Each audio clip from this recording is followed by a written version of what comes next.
बरनावा के लाक्षागृह स्थित श्री महानंद संस्कृत विद्यालय गुरुकुल परिसर में गुरुवार को गांधीधाम समिति के तत्वाधान में 65वें 8 दिवसीय चतुर्वेद पढ़ायन महायज्ञ के 5वें दिवस मुख्य वक्ता वैदिक विद्वान आचार्य धन कुमार शास्त्री ने कहा कि वेद परमात्मा का वाणी है।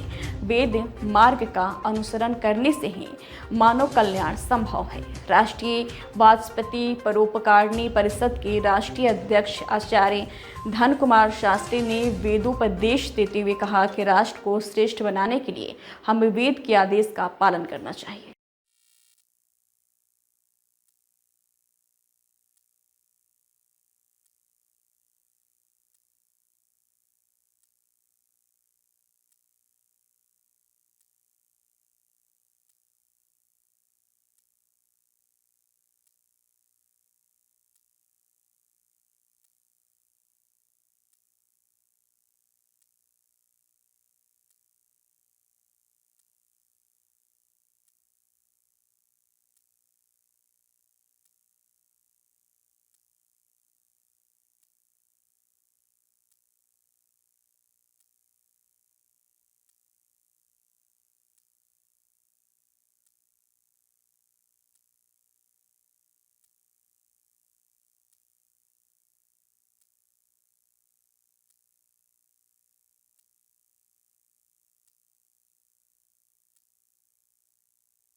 आपका परिचय?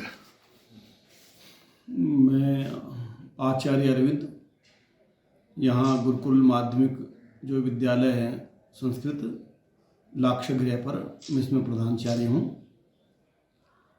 और अब ये जो कार्यक्रम यहाँ चल रहा है चारों वेदों का यज्ञ, ये ब्रह्म ऋषि कृष्णदत्त जी महाराज हुए हैं जो त्रेता के काल में श्रृंग ऋषि जी के नाम से जाने जाते थे, जिन्होंने राजा दशरथ के यहाँ पुत्रेष्टि यज्ञ किया।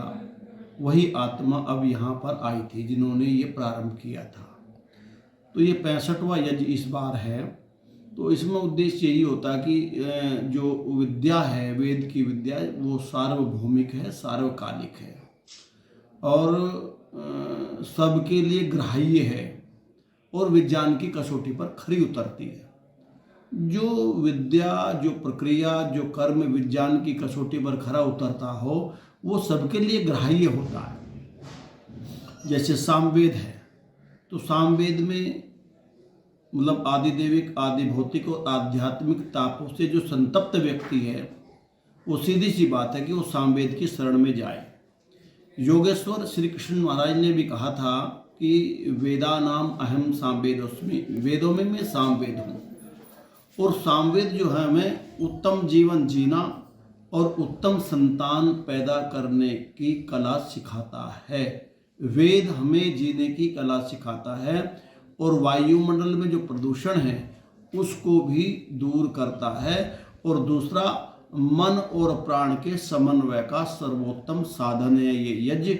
यदि सीधी बात कही जाए तो मुक्ति की 7 पगडंडियाँ होती हैं, 7 राह है, 7 रास्ते हैं। उन सब में पहला रास्ता यदि कोई है तो वो अग्निहोत्र है, वो यज्ञ है। कब से यज्ञ चल रही है और कब तक चलेगी? कितने लोग आते हैं इसमें? हाँ, अभी ये यज्ञ जो है तो ये यज्ञ 10 तारीख से प्रारंभ हुई है, 10 मार्च से, और ये 17 मार्च तक चलेगी, यानी कि रविवार से रविवार तक।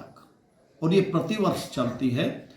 होली से पहला जो रविवार आता है उसको ये पूर्ण हो जाता है और उससे पहले रविवार को ये प्रारंभ होता है।